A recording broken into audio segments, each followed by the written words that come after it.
chair of NACI, Dr. Quash, had used this hypothetical situation. If her sister had got it and died of thrombosis, she couldn't live with herself, so maybe you ought to wait. There's been a lot of controversy. Vaccine hesitancy is an issue. When you heard that message, again, you're trying to vaccinate as many people as quickly as possible. Does that undermine confidence, in your view, in vaccines like AstraZeneca and Johnson & Johnson? What did you make of that? Well, she gave you a hypothetical. Let me give you a non-hypothetical. I have two friends who are sisters. They live together. They're both younger than me. They both got the vaccine the moment they were eligible. But in the time it took from getting the shot to the shot actually kicking in, they both contracted COVID. One of them is just home from the hospital. The other one got off a ventilator today.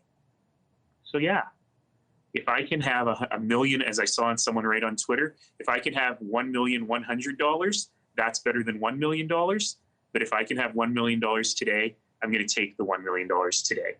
I was horrified when I saw that clip on your show when we were talking about issues with such a small likelihood.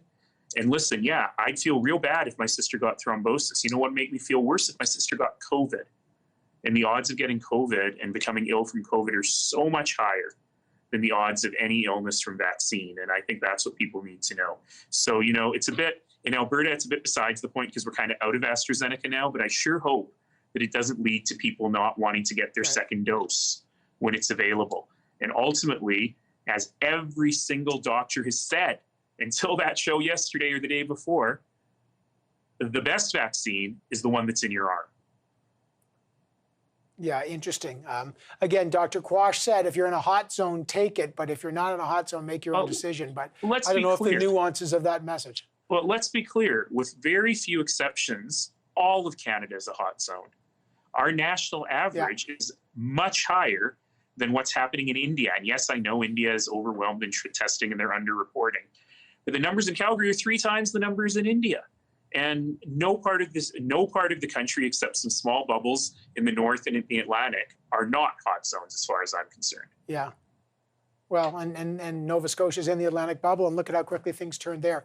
Mayor Nenshi, I always appreciate your time. Stay safe, and I know your family members, I hope they get better there, just as you got very personal there, and I appreciate that. Thank you, sir. Well, thank you. You know, I'll just say that my friend wrote on Facebook a very simple message asking people to get their vaccine and to follow restrictions, and all she said was, I'm 47 and I don't want to die. So let's do that. Let's do that for her. Let's do that for everyone. Right. All right. Good message there. Calgary Mayor Naheed Nenshi, thank you, sir.